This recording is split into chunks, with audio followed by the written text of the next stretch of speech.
নিজ দেশ ব্রাজিলেই থেকে যাচ্ছেন নেইমার জুনিয়র। সপ্তাহ জুড়ে চলা নানা জল্পনার অবসান ঘটিয়ে শেষ পর্যন্ত নিজের শৈশবের ক্লাব সান্তোসের সঙ্গে নতুন চুক্তি স্বাক্ষর করেছেন ব্রাজিলিয়ান তারকা। নতুন চুক্তি অনুযায়ী 2025 সালের ডিসেম্বর পর্যন্ত সান্তোসেই থাকছেন 33 বছর বয়সী এই ফরোয়ার্ড।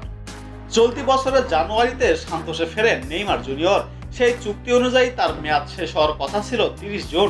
তবে ক্লাব প্রেসিডেন্ট মার্সেলো তেরেসের সঙ্গে নেইমারের বাবার বৈঠকের পর নতুন করে চুক্তি নবায়নের সিদ্ধান্ত নেওয়া হয়। চ্যাম্পিয়ন্স লিগে খেলা কয়েকটি ইউরোপিয়ান ক্লাব নেইমারকে ফেরানোর চেষ্টা করেছিল বলেও গুঞ্জন ছিল, কিন্তু শেষ পর্যন্ত হৃদয়ের ডাকে সাড়া দিয়ে নিজের দেশেই থাকার সিদ্ধান্ত নেন সাবেক বার্সেলোনা ও পিএসজি তারকা।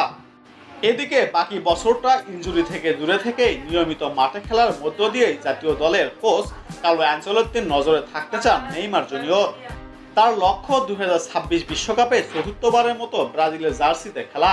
নেইমারের এই সিদ্ধান্ত কেবল সান্তোস নয়, ব্রাজিলিয়ান ফুটবল ভক্তদের মাঝেও ছড়িয়ে দিয়েছেন আবেগের রেশ।